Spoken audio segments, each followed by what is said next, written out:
केंद्र शासित प्रदेश समेत 21 राज्यों में फैला ओमिक्रॉन। देश में ओमिक्रॉन मरीजों की संख्या बढ़कर 653। महाराष्ट्र में सबसे ज्यादा 167 केस।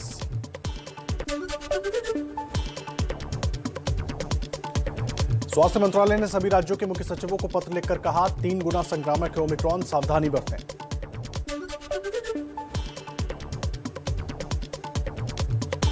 विधानसभा चुनाव वाले 5 राज्यों पर केंद्रीय चुनाव आयोग ने स्वास्थ्य सचिव राजेश भूषण से कोरोना हालात का जायजा लिया। टीकाकरण तेज करने के निर्देश दिए। इलेक्शन कमीशन को करना चाहिए, वो सीधी सी बात है, रैलीज को बैन कर दीजिए।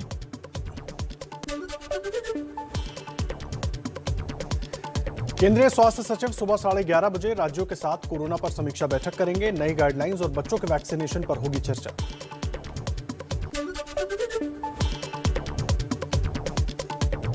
दिल्ली के मुख्यमंत्री अरविंद केजरीवाल का आज कोरोना पर हाई लेवल समीक्षा बैठक। दोपहर 12 बजे दिल्ली सचिवालय में होगी अहम बैठक।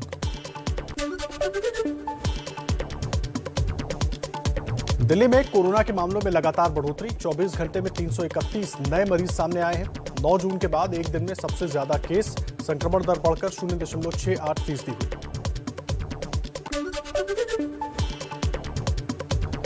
दिल्ली में नाइट कर्फ्यू की शुरुआत रात 11 बजे के बाद सड़कों पर छाया सन्नाटा। आवश्यक सेवाओं को छोड़कर सब बंद। पुलिस भी दिखी मुस्तैद।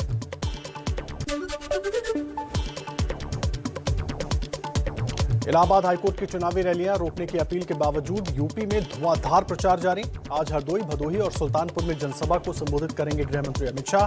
शाम को काशी क्षेत्र की चुनाव तैयारियों पर वाराणसी में बैठक भी करेंगे।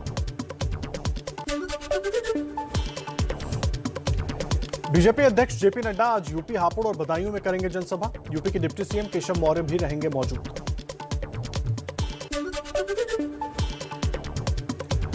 आज यूपी के उन्नाव पहुंचेंगे अखिलेश यादव के समाजवादी विजय रथ। 4 विधानसभा क्षेत्रों में जनसभाएं करेंगे।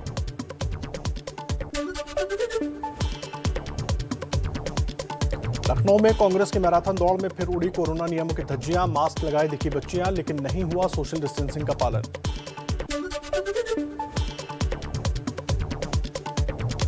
चुनाव आयोग की टीम आज से 3 दिन के यूपी दौरे पर रहेगी। राजनीतिक दलों, सभी जिले के डीएम और पुलिस अधिकारियों के साथ बैठक कर तैयारियों की समीक्षा करेगी।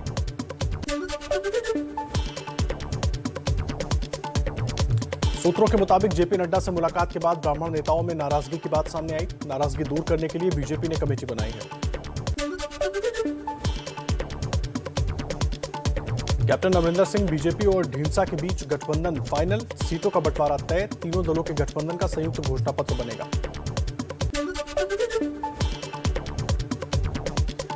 प्रधानमंत्री मोदी का आज कानपुर दौरा। अब से कुछ देर में आईआईटी कानपुर के 54वें दीक्षांत समारोह को संबोधित करेंगे।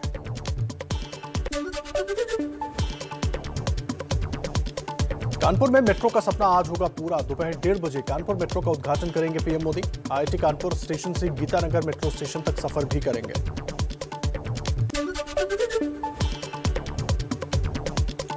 पीएम मोदी आज कानपुर मेट्रो रेल परियोजना के पहले कॉरिडोर का उद्घाटन करेंगे, जिसकी लंबाई 23.8 किलोमीटर है। इस रूट पर कुल 22 स्टेशन है। रूट पर आईआईटी कानपुर से नौबस्ता तक जाएगी मेट्रो ट्रेन।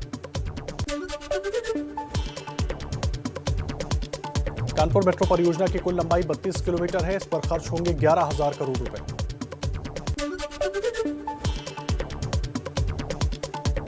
कानपुर मेट्रो को कल से आम जनता के लिए खोल दिया जाएगा। अभी सिर्फ आईआईटी कानपुर से मोती झील तक 9 किलोमीटर तक ही सफर कर पाएंगे यात्री।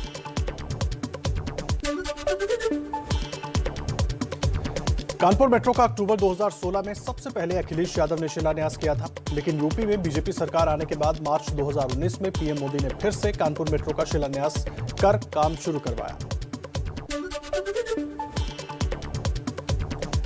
कानपुर में प्रधानमंत्री Modi Bina Panki multi product oil pipeline परियोजना का भी उद्घाटन करेंगे। 356 किलोमीटर लंबी इस परियोजना की क्षमता 3.45 मिलियन मीट्रिक टन प्रतिवर्ष है। परियोजना की लागत 1500 करोड़ रुपए। आइए कुछ और खबरों पर अपडेट आपको दे देते हैं फटाफट अंदाज में। कानपुर के इत्र कारोबारी पीयूष जैन को कोर्ट ने 14 दिनों की न्यायिक हिरासत में भेजा। जैन के ठिकानों से अब तक 194 करोड़ रुपए कैश के अलावा 23 किलो सोना, 6 करोड़ रुपए की कीमत का चंदन का तेल भी मिला है। यूपी में इत्र कारोबारी के ठिकानों पर छापेमारी को लेकर वार पलटवार जारी। बीजेपी ने साधा समाजवादी पार्टी पर निशाना। मध्य प्रदेश के गृह मंत्री नरोत्तम मिश्रा ने कहा, छापे का कनेक्शन एसपी से है। अब ये स्पष्ट हो गया है ये कौन सा समाजवाद है। ये वो समाजवाद है जो परिवारवाद से शुरू होकर परिवारवाद में खत्म होता है।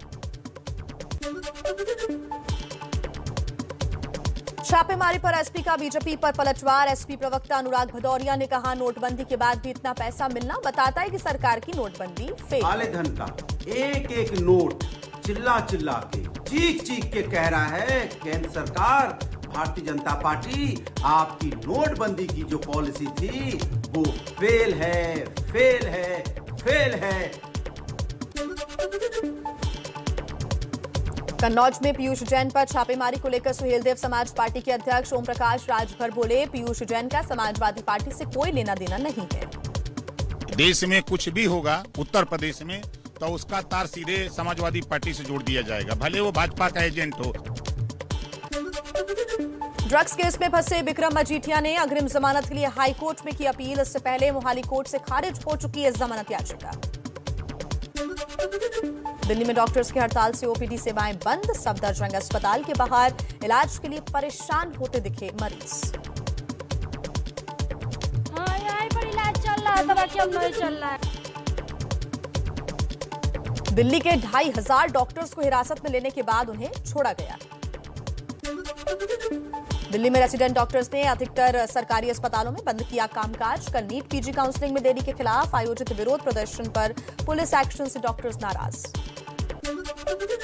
रेसिडेंट डॉक्टर्स ने रात को दिल्ली के सरोजनी नगर थाने का घेराव भी किया। सरकार के खिलाफ जमकर नारेबाजी की।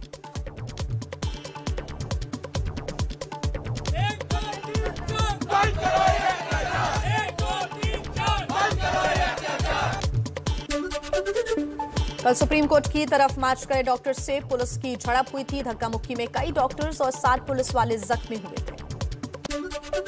हड़ताली डॉक्टर्स के समर्थन में उतरे दिल्ली एम्स के रेसिडेंट डॉक्टर्स। कहा, अगर 24 घंटे में डॉक्टरों की रिहाई नहीं हुई और सरकार ने माफी नहीं मांगी तो आज से एम्स में पूरी तरह ठप हो जाएगा इलाज। दिल्ली के resident doctors NEET PG counselling की मांग को लेकर पिछले 11 दिनों से हड़ताल पर हैं। डॉक्टरों का कहना है कि नई भर्तियां नहीं होने से उन पर काम का बोझ बहुत ज्यादा है, लेकिन सरकार इस पर ध्यान नहीं दे रही है। कांग्रेस ने रेसिडेंट डॉक्टर्स की हड़ताल का समर्थन किया। राहुल गांधी ने ट्वीट किया और कहा, डॉक्टरों को झूठा पीआर नहीं, सम्मान और हक चाहिए। तो वहीं प्रियंका भी बोली, फूल बरसाना दिखावे का पीआर था, असलियत में ये डॉक्टर्स पर अन्याय बरसा रहे हैं। मणिपुर में मिला ओमिक्रॉन का पहला केस। केंद्र शासित प्रदेश समेत 21 राज्यों में फैल चुका है ओमिक्रॉन। उत्तराखंड में भी नाइट कर्फ्यू की शुरुआत। रात 11 बजे से सुबह 5 बजे तक पाबंदी। देहरादून में पुलिस कप्तान खुद चेकिंग के लिए सड़कों पर निकले। मुंबई में 31 दिसंबर को नई साल के जश्न की पार्टी नहीं होगी। कोरोना के खतरे की वजह से बीएमसी ने जारी की गाइडलाइंस। मुंबई में पिछले 24 घंटे में कोरोना के 809 नए केस आए सामने। 3 मरीजों की मौत हुई। शहर में 29 इमारतों को सील किया गया। महाराष्ट्र में 10वीं और 12वीं की परीक्षा फरवरी में होगी। कोरोना के कारण प्रैक्टिकल ना होने की वजह से बच्चों को अच्छे नतीजे न आने का अब डर है। महाराष्ट्र की शिक्षा मंत्री वर्षा एकनाथ गायकवाड़ कोरोना पॉजिटिव पाई गई हैं। वर्षा गायकवाड़ कल विधानसभा के शीतकालीन सत्र में भी शामिल हुई थी। हरियाणा में आज होगा कैबिनेट का विस्तार। बीजेपी और जेजेपी से एक-एक विधायक को मंत्री बनाया जा सकता है। शाम 4 बजे राजभवन में होगा शपथ ग्रहण समारोह।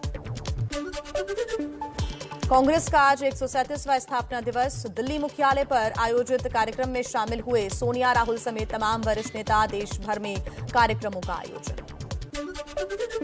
महाराष्ट्र विधानसभा के शीतकालीन सत्र का आज है आखिरी दिन। शिवसेना नेता सुनील प्रभु ने कहा, राज्यपाल ने विधानसभा अध्यक्ष चुनाव की मंजूरी नहीं दी। बीजेपी बोली, नियमों को ताक पर रखकर विधानसभा अध्यक्ष का चुनाव कराना चाहती है सरकार। नीति आयोग की सालाना हेल्थ इंडेक्स में यूपी सबसे निचले पायदान पर। यूपी में सबसे ज्यादा सुधार हुए, लेकिन अब भी देश में सबसे नीचे। केरल सरकार ने 30 दिसंबर से 2 जनवरी तक नाइट कर्फ्यू का ऐलान किया। केरल में पिछले 24 घंटे में कोरोना के 1636 मामले सामने आए। 23 लोगों की गई जान। पाकिस्तान में बड़े बदलाव की अटकलें। इमरान खान को हटाने के लिए सेना ने की पूर्व पीएम नवाज शरीफ के साथ सीक्रेट मीटिंग। अभी लंदन में रह रहे हैं नवाज शरीफ। सुप्रीम कोर्ट के चीफ जस्टिस ने बिहार की शराबबंदी कानून पर उठाए सवाल। कहा यह दूरदर्शी फैसला अदालतों में लग गया है मुकदमों का ढेर। In 2016, resulted in the High Court being clogged with bail applications. Because of this, a simple bail application takes 1 year to be disposed of. Bihar में शराबबंदी पर चीफ जस्टिस के बयान को लेकर आरजेडी ने नीतीश सरकार को घेरा। कहा कानून की आड़ में कालाबाजारी का खेल चल रहा है, गरीबों को जेल भेजा गया, माफिया खुलेआम घूम रहे हैं। समाज सुधार कार्यक्रम में बिहार के सीएम नीतीश कुमार का बयान। बोले दारू पीते हैं तो बिहार मत आइए। जवाब में तेज प्रताप ने कहा अब बॉर्डर पर डंडा लेकर चेकिंग करें नीतीश। अगर दारू पीते हैं, अब बिहार आने में आपको दारू पीने में दिक्कत है, मत आइए बिहार। बिहार से बाहर जहाँ से बॉर्डर से घुसते हैं लोग, वहाँ नीतीश कुमार जी कुर्सी पे बैठ जाएं।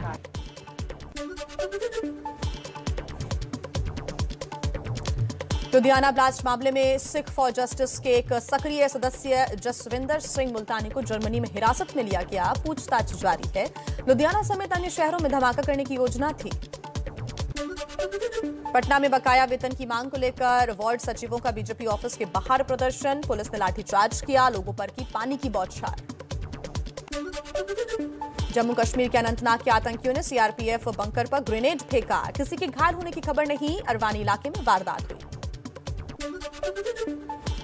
यूपी के अलीगढ़ में एटा के बड़े सीमेंट कारोबारी संदीप गुप्ता का मर्डर। संदीप की कार पर बदमाशों ने बरसाई गोलियां। ज्योतिरादित्य सिंधिया ने बदला सिंधिया राजघराने का इतिहास। ग्वालियर में पहली बार रानी लक्ष्मीबाई की समाधि पर पहुंचे। सिंधिया राजघराने पर अंग्रेजों की मदद करने का आरोप लगता रहा है। चीन मामलों के जानकार विक्रम मिस्री बने नए डिप्टी सुरक्षा सलाहकार। अजीत डोवाल को करेंगे रिपोर्ट। बीसीसीआई अध्यक्ष सौरव गांगुली कोरोना संक्रमित पाए गए। कोरोना संक्रमण के बाद गांगुली कोलकाता के वुडलैंड्स अस्पताल में भर्ती कराए गए हैं। अंडर 19 एशिया कप के सेमीफाइनल में पहुंचा भारत। रोमांचक मुकाबले में अफगानिस्तान को 4 विकेट से हराया। अब सेमीफाइनल जीती तो फाइनल में पाकिस्तान से हो सकती है भिड़ंत। बेंगलुरु में चल रहे प्रो कबड्डी लीग में जयपुर पिंक पैंथर्स ने यूपी योद्धा को 32-29 के करीब अंतर से हराया। 7 अंकों के साथ अंक तालिका में 7वें पायदान पर यूपी योद्धा।